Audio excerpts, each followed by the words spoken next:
Good morning on this Sunday, October 3rd, and welcome to the Georgia Gang. The proposed Buckhead City gets more momentum as hearings are set during the upcoming special session at the Georgia Capitol. Also, we get a first glimpse of the newly drawn congressional districts put forth by Republican senators, and a settlement in a years-long battle over the commercialization of the Paulding County Airport. Phil, Theron, Martha, and Bobby are all here. The debate and discussion begin right now. From the Fox 5 studios, the Georgia Gang starts now. We now know the Georgia Senate will hold hearings during the upcoming special session on a proposed Buckhead City that would mean breaking away from the city of Atlanta. The bill's sponsor, State Senator Brandon Beach, says that will set the stage for January. So that when we come in January, we can hit the ground running and get this out of committee, get it to the Rules Committee, and get it on the floor of the Senate. Several Republican senators who support the bill joined Senator Brandon Beach as he announced Wednesday the Senate will hold committee hearings on the Buckhead cityhood issue when the General Assembly convenes for the special session in November. Buckhead wants this. 70% of our voters are for this. I believe two sister cities will make both safe and prosperous. Not everyone agrees. Recent studies show Buckhead could be financially viable if it split off, but opponents say the move would be devastating. Well, we did an analysis to understand what the impact would be not only on the city of Atlanta, but the state of Georgia and Buckhead itself. And the results that we got back are sobering. It would do great harm to both the capital city of the state of Georgia, a potential future city of Buckhead, and the state of Georgia. Now, supporters are hoping to get the Buckhead cityhood bill through the legislature so residents of Buckhead could vote on the issue in November of 2022. Theron, I want to start with you this week. Were you surprised to hear that lawmakers will hold hearings on this issue during the special session?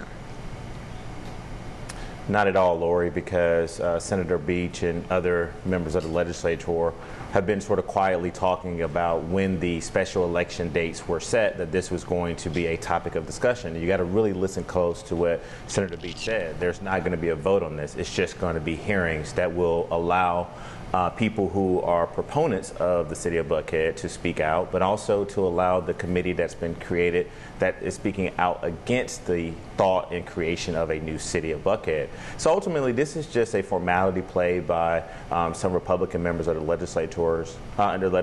I believe, Lori, what you're going to see between now and the end of the year, you're going to see the people who are learning more and more about how destructive and how astronomical this would be in a negative way to the city, start to speak out more. And then I said this before in the show, I haven't really seen a lot of yard signs in neighborhoods. Well, I take that back. As I ride around Buckhead in neighborhoods, there are definitely a lot more yard signs, people speaking up against this, but about this, but also I'm hearing more opposition. So it's going to be a fight to the end. Phil, I think it's pretty obvious those supporters want to move this quickly. Well, they do. I think Theron's right. It's going to be a fight to the end, and I think that the proponents for a new city have done their feasibility study. They've met the requirements. You've got two members of the Fulton County Legislative Delegation, Senator Beach and Representative Todd Jones, that are introducing it. I think the debate is going to be useful because there are questions that have to be answered with regard to having a new city. Generally, and the process works for viewers who may not be familiar with this, it's a process that goes through the legislature. And yes, if it passes through the legislature, then it would have to be a vote of the people of the mapped district involved. And Theron forgot to mention one thing that's driving this new city, and that is crime and public safety. And the polling shows that people realize that the leadership of Atlanta right now is impotent in handling crime. We'll get to the mayor's race in just a minute, but Martha, Phil brings up a really good point about there are so many questions about this issue. It's becoming confusing, and who are we to believe? The supporters who say both cities will be financially viable for the opponents, or do we believe the opponents who say, this move would just devastate the city of Atlanta and even the state of Georgia? Well, look, the hearings are going to go forward, and I think that's important that they do. But I think ultimately what this is going to do is just raise that level of discussion about crime in the area, and that we're going to see what happens at the mayor's race. And then once we get on the other side of that, then we'll see whether this is legitimate or not. Because these folks need to be heard. There are big problems with safety throughout the area, and whether we're talking about the mayor's race or we're talking about just living in Buckhead, there are major issues that have to be dealt with. So I think the hearings are good going forward. I don't think ultimately we're going to end up with a Buckhead City, but there are a lot of steps between that and the final vote. Bobby, go ahead and weigh in here. Yeah, I continue to believe that the best way for folks who live in Buckhead to weigh in on the future of their city, which is currently Atlanta, but their section of the city specifically, is we've got elections here in 6 weeks, less than 6 weeks. So go to the polls, vote for the people you think are best representative of your neighborhood and what you'd like to see the city to become, and go from there. As far as the fact that soundbite where that gentleman said that 70% of the people are for it, I find that to be curious, because that would mean this is a bipartisan issue, which would make me scratch my head as to why Senator Brandon Beach, who is not from Buckhead but rather from Milton, is the one who's decided to introduce this cityhood amendment. If that was the case, why don't they have people from Buckhead on both sides of the aisle getting in there and saying that this is something they want to move forward with? So look, they're going to do the hearings. Okay, let's see what comes of that. But in the meantime, there's an election. Martha, real quick, you have your hand raised before we move on. Real quick, the legislators from Buckhead may not have been behind it, but I can tell you that the people in Buckhead are very interested in this topic. And that's what, a lot of people don't want to get on the wrong side before the election, as we saw about qualifying and voting on other things. But the people of Buckhead are concerned about this. Well, this does go right into our next topic, which is the Atlanta mayor's race. Phil, if you go down the list of leading candidates, which ones do you think could perhaps stall the cityhood movement? I mean, what has former Mayor Kasim Reed done for residents in Buckhead? Felicia Moore, Andre Dickens, Sharon Gay, Antonio Brown. Your thoughts on this? Well, you're making a very good point. And of course, crime and public safety are probably the foremost issue for the mayor's race that's going to be occurring soon. And I think that the candidates are making an effort to give their plans. You've got Felicia Moore, the city council president, of course, former Mayor Kasim Reed. You've got two council candidates that I think are hurt by this. The one is Antonio Brown and the other is Andre Dickens. They voted to defund the police. And I don't think they're going to, that's why they're not getting traction, frankly. What can be done with Buckhead? I think whoever is elected mayor is going to have perhaps a 2-year process to rebuild the police force. Of course, that includes all sections of Atlanta. And they're going to have to get incentives to have that 2,000 member police force that we do not have. We're over 400 personnel under right now. You've got to restore due process for officers that are involved in shootings. Whoever's the new mayor is going to have I don't think they can rebuild the police force in a year. They'll need at least 2 years. That's why Buckhead wants out and has a new police chief that will be more firm and have their own police force. Darren, but what do you think about this? I mean, there's been some talk that if one of these candidates becomes mayor, whoever it is, would go to the legislature and say, you know what, just give me some more time before you let this Buckhead cityhood bill go through the legislature. Yeah, the one thing I want to remind our viewers, Lori, is that as we tape, Monday, October 4th is the last day to register to vote in this upcoming municipal election that includes the City of Atlanta mayor's race and also the city council seats and the Atlanta School Board. So if you've recently moved, or if you've gotten a divorce, or have gotten married, hyphenated your name, please check your registration. But as far as like this mayor's race, and again, I think I'm the only one on the panel that lives in the city of Buckhead, there's no way you're running to be the mayor of the City of Atlanta and you can be a proponent of Buckhead de-annexing away from the city.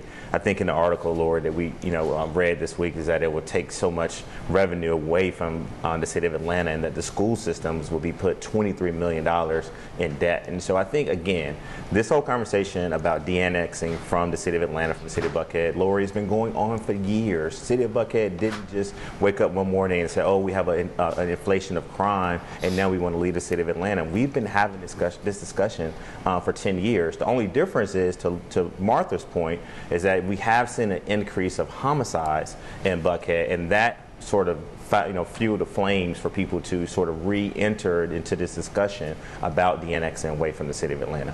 Yeah, I've never seen us come this far along when it comes to the city of Buckhead also. Thanks, guys. Coming up, Georgia's Senate Republicans released the first draft of newly drawn congressional districts. We'll discuss straight ahead. Have a question or comment for the Georgia Gang? Email them at georgiagang@foxtv.com. Georgia's Republicans in the state Senate released newly redrawn congressional districts, and all the talk is about Congresswoman Lucy McBath's district. Martha, the 6th would include more of Forsyth County, which is a conservative area. No, absolutely. I think they've decided in this first pass, and there's going to be a number of them, right? This first pass, that the question was, can you take back 7 or can you take back 6? And I think this map says they think they can take back the 6th district if they change that one. There's also some changes related to the 9th district, which is interesting because there's a lot of people in control still down at the Capitol that have power in Hall County, and they like having a Hall County congressperson, which they don't have right now in Andrew Clyde. Now, of course, drawing Andrew Clyde out of the district doesn't mean he can't run again. So I think there's a lot of questions here that are raised, but I agree with them that it's more likely you can win back the 6th than the 7th. Bobby, do Democrats have some valid complaints here? Oh, complaints and concerns. The 6th district, if it is going to be as drawn on that district map that you just put on the screen, would change it from a Democratic seat to a Trump plus 10 district, which is in these modern times a very difficult race and an uphill battle for this. In this case, it would be Lucy McBath, Congresswoman McBath. So yeah, this is a big problem for Democrats. If they decide to go forward with this, they would likely pick up a seat here in Georgia, and they only have to pick up a few seats nationwide in order to flip the House back to Republican control. And I think that's the big concern, both in Washington and here on the ground. So you're going to see a lot of lobbying going on the part of Congresswoman McBath and her staff to this Georgia legislature to try and get them to fix this. But I think this is not, this is the problem with partisan gerrymandering. In my opinion, I think all these districts should be 50-50, but that's just not how it works. So it's not a surprise. Well, Phil, I want to talk about former President Trump's visit to Georgia. We knew it would be interesting, but he appeared to endorse Stacey Abrams for governor. So again, my question, will former President Trump do more harm than good for Republicans in Georgia if this keeps up? Well, I want to answer that, but first, just a quick note on the maps and redistricting. It was just one map by the Senate Republicans. Republicans control both chambers. They're drawing the maps. Just remember what I said. There will be a different map. There will be a new map. I've seen redistricting 20 years ago under the Democrats, 10 years ago under Republicans. It's going to be the same thing. You watch the final hours of the last day of the 40th day session in 2022, that will be your real map. The Republicans will have their map, and I'd love to see them flip a couple seats back to the Republicans. As for President Trump, you know, when I was in journalism school, they told me in editorial writing class, never use sarcasm. And that was good advice. President Trump should not have used sarcasm when he was claiming at his rally in Perry that, oh man, Trump's terrible, he was, Kemp's terrible, he's bashing the governor, and then he says, wouldn't Stacey Abrams be better, something like that. No, don't use sarcasm. I think every Republican is going to want to vote for the Republican ticket, whoever is Stacey Abrams or whoever's going to be the Democratic nominee. I don't see that hurting. Are there factions within the Republican Party? Sure, just like there are Democratic Party. But Joe Biden and liberalism is uniting the center-right in the state against the radical left. Theron, I see you smirking. What did you think of President Trump's message? Well, my good friend, Phil definitely filibustered there for a while on redistricting and got his thoughts together to say something about, former President Trump coming down here to further his claim, Lori, to destroy the Georgia GOP. And that's exactly what he's trying to do. I mean, never have I seen a former president make comments about a governor in his own party. I mean, to suggest that Republicans would have been better off if Stacey Abrams had been governor. And we know that former President Trump has talked a lot of, said a lot of negative things about Stacey Abrams, but what he's doing is that he is trying to encourage Republicans not to vote for this governor and other members on the ticket. And that's just destructive. And I know that, Martha and Phil do not support that, but it's not going to stop, Lori. It's only going to get worse and worse and worse. And so one of the things that I know we're going to talk about later is you saw the governor and the speaker try to come out before the former president's visit to try to get some good news for Republicans, but that was totally overshadowed by this circus, this bizarre scene that we saw in Perry, where all these people were there cheering him on. And then poor Herschel Walker, Phil's boy, right? No one is even talking about. This is the first time that he's actually made a public statement, and he was not as critical and as divisive as the person who is actually encouraging him to run. So I think it was a really, really bad weekend for Republicans in Georgia. All right, I want to get to Martha and then we'll go to Bobby. But Martha, even President Trump hinted at what he called a glorious victory in 2024. Do you think that's a hint that he's running?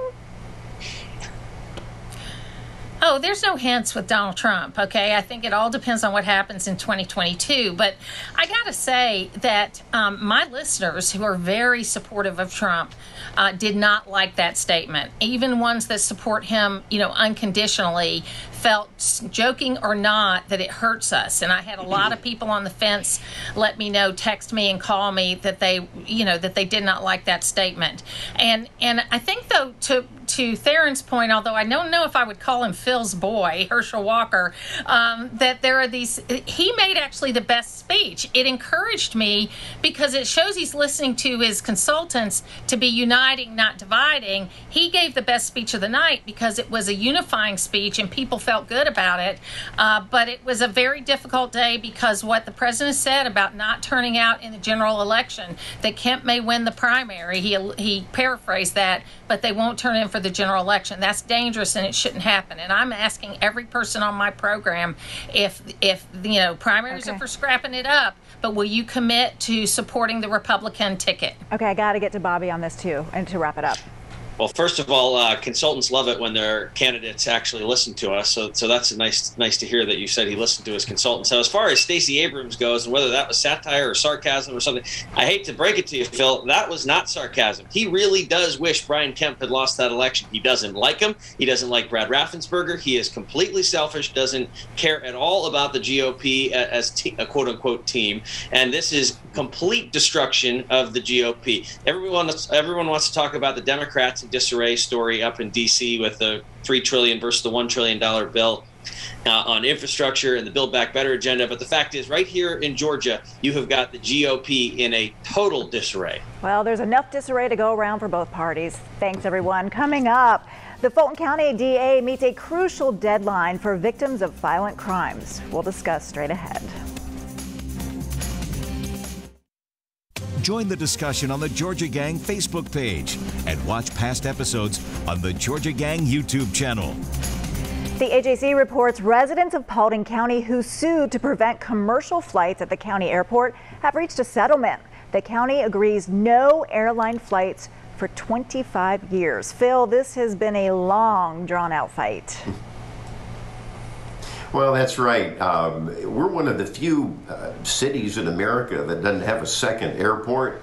And I've always said it makes sense, especially with our population growing around Metro Atlanta, to have a second airport. So Delta Airlines is smiling today that this happened because for 25 years they can't have a commercial airport in Paulding County, where the city of Atlanta actually owns some land, although the settlement is that the lawsuits will be dropped and that they can have some development, including a new flight school over there in Paulding County. So it is the end of at least part of the legal lawsuits that are going on. All right, well, this week, Fulton County District Attorney Fonnie Willis announced she and her team met the deadline to indict accused murderers before a judge could grant them bond. Martha, this was a really big move for Fonnie Willis, and a lot of work went into this. Well, absolutely. We may have disagreed about the additional money that she might have needed and asked for, but I do think she understands that she has got to look tough on crime, and she is tough on crime. I think that she's doing a good job considering the position that she's in and what she inherited. So I hope we see more of this. Theron, this was no easy feat for DA Willis. No, I agree with everything that Martha said. I mean, she definitely has been very public and transparent about some of the challenges that she's facing in her new role. And so while we knew that any district attorney was going to do everything he or she can to make sure that people who are waiting on trial or to be indicted, I think the district attorney has 90 days after someone is arrested to indict them. It's definitely what's the right thing to do.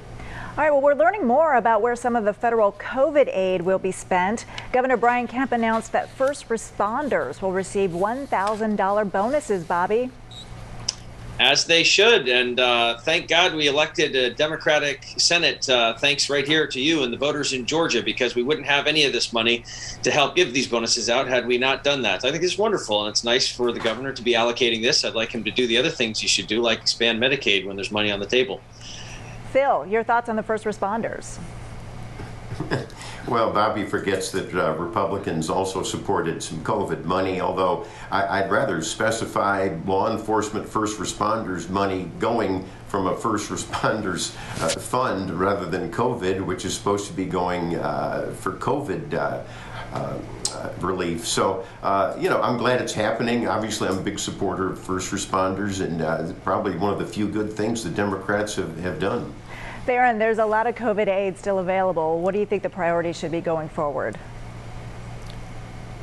Well, I think, you know, Bobby hit on something that was very important. I mean, I've said this before. Georgia not only saved Georgia, we saved the democracy, right? And so while we know that most Republicans have been very critical of what the Democratic-led administration, the Democratic-led Senate and House has been able to do. And so it's something that I said before, Lori, that the governor and the speaker tried to get out in front before this destructive, divisive former president was coming to town to try to divide their party. But I think, you know, look, we got to continue to make sure we can encourage people to get vaccinated. If anything, I can say that we're not out of the woods yet. You know, Kathy Willard would say that if she was still on the show. We're not out of the woods yet. I would definitely spend more money on working with counties and cities in a partnership to incentivize people to get vaccinated. Martha, your thoughts on this? Because I did check the numbers this week, and it's more people are unvaccinated in Georgia than are vaccinated. Right. Well, we had the biggest single day of vaccinations on the day that Brian Kemp gave the state employees the day off. Those numbers have just come out. So incentives do work, right? And my biggest concern is when you've got to do the incentives rather than the vaccine mandates, especially as it relates to healthcare workers, because we asked our healthcare workers to come to work every day during a pandemic when there was nothing to protect them. Many of them got COVID and have antibodies. So I think we should allow them to make good decisions on whether they're going to get vaccinated now. They've done it with incentives at the Northeast Georgia Health System, and we're up to 86% of the healthcare workers being vaccinated and the providers. So, you know, it works. The incentives work. The beating people over the head does not. All right. We'll leave it there, everyone. Thank you. Coming up, winners and losers. Stay tuned. Time now for the week's winners and losers. I'd like to go first today because my loser this week, Macy's, which announced it is retiring the 50-year-old tradition of the pink pig. It was located most recently at Lenox Square. And what a sad, sad end to a beautiful tradition for so many folks in Atlanta. Martha, you've got a history here. Yeah, I worked for Riches for 15 years, which is where the pink pig came from, and I'm going to miss it too. It was a thing I did as a child and that I took my children to also. All right, go ahead. You got winners and losers? Yeah, I do. I want to make a winner this week. David Perdue, former senator, he actually introduced a way to fix the budget process that nobody would listen to, and hopefully they will listen to in the future, so we're missing him now. Herschel Walker's a winner because he had a unifying message when President Trump came to town. But my loser is all those people that still say that voter ID keeps people from voting. When we look at the numbers in Georgia and the data and around the country, it's just not true. All right, Theron, over to you. All right, my winner this week is Greg Bluestein, who's the Atlanta Journal-Constitution political reporter, has released a new book called Flipped. It really highlights some of the Democratic gains in 2018 and this monumental win by Democrats in 2020, but he also talks about some of the gains that Republicans made and some of the challenges in 2018 and definitely in 2020 in Georgia for Republicans. And then lastly is my loser is going to be the Senate State Senate proposed Republican maps. We talked a lot about the 6th and the 9th, but I wanted just our viewers to know that they reduced the voting age population among black voters in District 2, which Congressman Sanford Bishop represents. And so I think that this thing is going to end up being decided in the courts, not in the legislature. All right, I got about a minute 30, and we're all big fans of Greg Bluestein. I already pre-ordered my book. Just want to mention that. Phil, over to you. I've got a winner, and she just marked 2 months on her new job, and that is the acting chancellor of the University System of Georgia, which oversees 26 colleges. It's Teresa McCartney. I think she's doing a great job transitioning from the former chancellor, Steve Wrigley.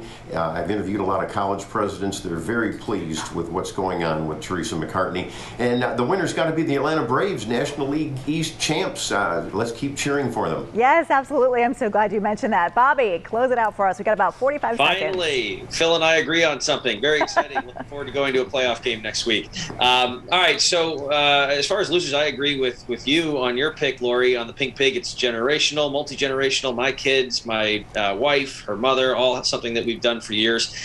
So on the other side, winner is Breast Cancer Awareness Month. October 1st, my wife lost her mother to breast cancer. My mom is a breast cancer survivor, and there are millions of others, of families and women who have been touched by it. So just want to say a shout out to all those people fighting the good fight.